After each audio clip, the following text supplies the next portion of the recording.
All right.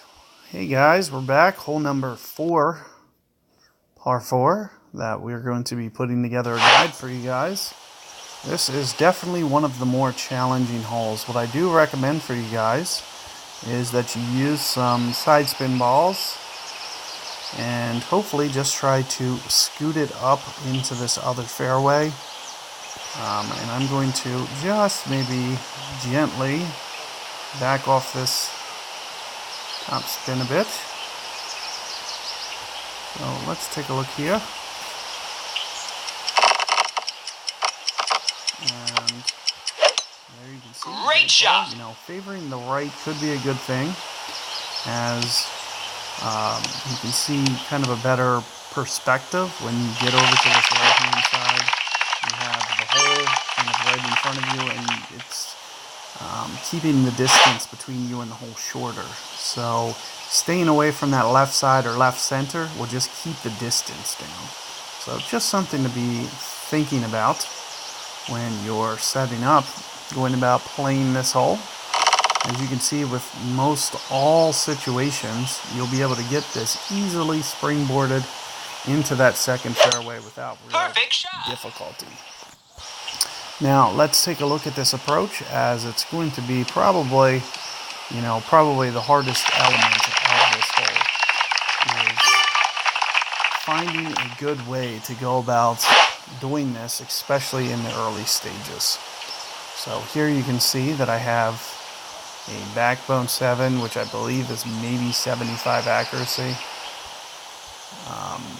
In terms of how much top spin it has, in terms of getting this up the hill, not 100% sure, but you'll probably see me do a bump shot here, and we'll just see if 3's enough or not. I'm really not sure. 1.7, 1.5 per ring. I'm going to always underplay this a little bit, and the biggest reason being, when you move to a lower elevation like that, it's going to tend to not want to play as much. So here it is shooting up, and it's not going to be enough, but it is a safe shot. So I do want you guys to just be aware of that. The only thing that you have to be very careful of is your ring play. You can see that I went well under a ring.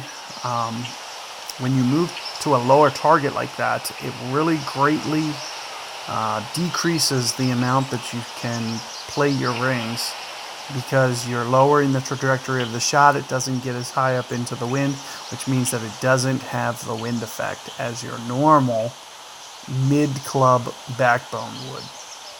So I'm going to well under adjust in that situation. You know, if I should have been going maybe 1.7 per ring or 1.6, because I wasn't quite at max club,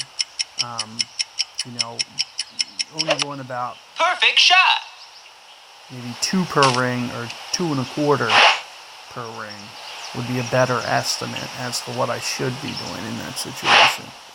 Here you can see, the bump shot will at least give you an easy way to get through this hole.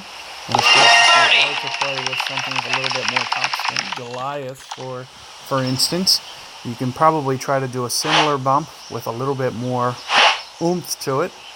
I could probably try, maybe 5 top spin, but you do got to be careful that it could shoot over the green. So you got to be very careful with your second and third bounce. If you could pay attention to where I was kind of setting up, I was making sure that my last hop, that third hop, was still on the fringe. Had that third hop migrated to the green, it may roll through. So just something to be thinking about, and always have on your mind. It could greatly change the way that your ball pitches, and you could potentially go through the green to the other side.